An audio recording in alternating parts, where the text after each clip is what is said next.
Hey everyone, I'm Kim, the mom boss behind EmeryandK. Welcome back to my channel. Today's Tumbler tutorial is inspired by a snowy white owl and a letter anyone over 11 has been waiting for years. I'll list and link everything I use in the description box below. Let's get to it.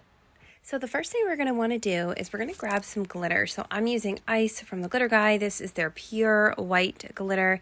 And we're going to grab our silver gray mica powder, which is also from the Glitter Guy. So I know that this is inspired by a snowy owl, but she is not a stark white. There's some variation of colors. And because we're going to be using a template to do her feathers, I want a little bit of contrast in my colors. So I want to make a really soft light gray. And I thought the best way to do that so that I could have no holographic or color shifting, just a pure gray glitter, was to make my own.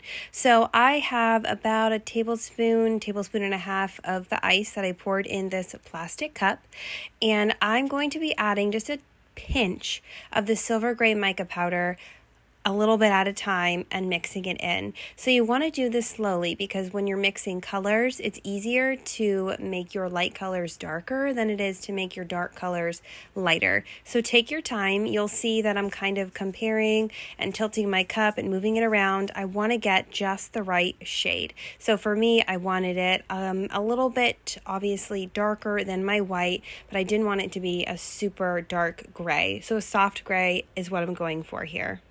You can do it as light or as dark as you want it. Just make sure that there is enough contrast between your ice and this gray mixture.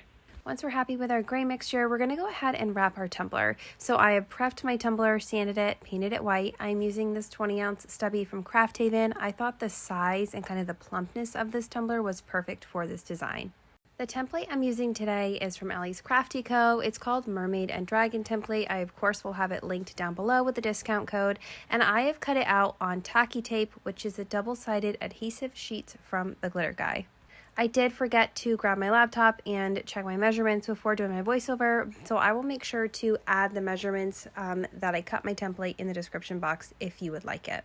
So I have sped this part up a little bit. You guys have seen me wrap some tumblers before, but I'm just going to loosely wrap this template around my tumbler, make sure my edges are lined up. I'm going to hold one side in place. I prefer sewing clips. I couldn't find them, so I'm just using some regular Scotch tape. Then I remove about 1/2 inch of the backing from the opposite side, lay it on my tumbler, and then remove the tape. And I'm just going to carefully push this onto my tumbler with my little vinyl squeegee.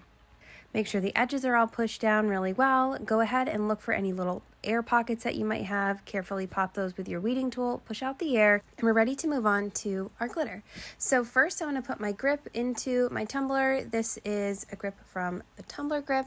I adore these. They're great for glitter work and they are really wonderful on my turners. They always keep my cup nice and level and I never have any fall off, which we all know is a disaster. So the first thing we're going to do is we're going to take off alternating rows. So you saw I kind of marked my rows, which ones were going to be gray, which ones are going to be white. This is a personal choice. It's just so that I don't get distracted and mess up and take off the wrong pieces. That's totally up to you if you want to do it or not. So we're going to do our alternating rows. We're going to start with our ice and silver gray glitter mixture. Fair warning, the mica powder will be floating around the air. You will have sparkles in your eyelashes for hours. So just be prepared for that. Make sure you flip your sheet over too before you pour the ice on so you don't get any of that mica mixed into your ice. Now once we're done glittering, once our epoxy has cured, we're going to turn these scales into feathers by using an acrylic paint marker. So I'm going to be using this one from Posca. You could also use the Sharpie brand you can find right at Walmart.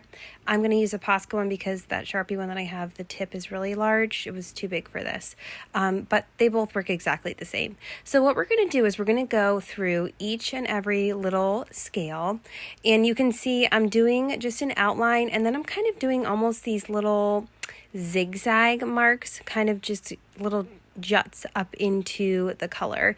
Now don't overthink this. There's really no right or wrong way. We just want to add a little bit of detail to these scales, like I said, to turn them into feathers. Feathers are not smooth. They're kind of jaggy and raggedy. I don't know if those are the right words or not as I'm saying them. They sound ridiculous, but I feel like you guys know what I mean. If you're not sure, go ahead and Google pictures of owl feathers and you can kind of see, you know, how they're like up and down on the ends. So I'm going to do kind of little zigzags, then maybe some little larger zigzags.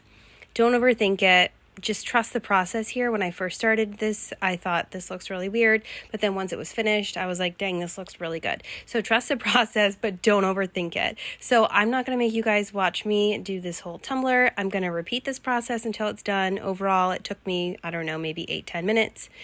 And then once that's finished, I went ahead and put another coat of epoxy on my tumbler so that it was smooth. Now we're really going to bring this sweet little owl to life. So I actually drew this file in Procreate. I'm going to upload it into a Google Doc. You can download it for free if you want to. Just upload it into your little software that you use. I use Cricut. You will just have to remove the white background and then you'll have both eyes, the little beak, and the letter.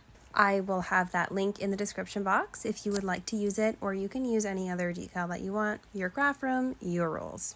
So you can see on my paper on the right, I actually printed 2 different sizes. I did measure my cup and I still couldn't figure out which one I thought would look better, so I just said, what the heck, I printed both sizes. I ended up using the larger one. I did forget to write down the measurements, so I will check in my design space and I will add that to the description box below with the link for this decal if you choose to use it. So then at first I thought I'll start with the eyes, and then when I went to put it on, I'm like, this doesn't even make any sense. I don't think I should do the eyes, so I started with the letter instead. And I kind of used the feathers to just get it on pretty straight. Now, I'm not going to measure the letter. I don't think it needs to be 1000% perfect because, right, it's an owl carrying a letter. Like, it doesn't need to be exact. And then I went ahead with the eyes. Now, just learn from my mistakes here. I put the eyes on and I held the tumbler up and I thought, that is a miss. She looked off. So you will see I go in, I carefully peel off the eyes, and then I work smarter, not harder. And I grab my ruler and I'm going to measure my decal, kind of the sides of the letters and the distance between the letter and the eyes so that I can get it more accurate on my tumbler so that it looks good, not like super odd like this first round did. Just as I did with the letter, I'm going to just go by the feathers to line up the eyes as far as getting them on straight. Once I'm happy with the placement on my decals, I'm going to go ahead and do a coat of epoxy. Once that has cured, we're going to sand the rim. Now, I've never filmed this before, but I do this with every single one of my tumblers. I think it really helps to clean up the rim and take off extra epoxy so that everything is smooth and our final coat has stainless steel to cling to. So I prefer to do this with a Dremel, which is just a power hand sander. This one I can't tell you anything about specifically because I stole it from my husband's garage. But I will be sure to link one in the description box for you if you want to invest in one, which I highly recommend. So I am just going around the very top of my tumbler, kind of that almost sharp edge where it goes from the side to the top of the rim.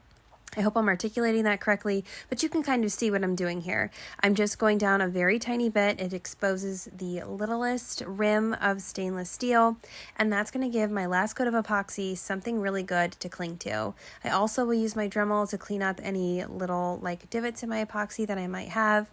And then this baby's ready for her final coat of epoxy and she's finished. Thank you so much for watching. I hope that you found this tutorial helpful, maybe a little bit inspirational. If you did, I would love a thumbs up on my video. If you want to see more tutorials in the future, please go ahead and subscribe to my channel. Until next time, happy crafting.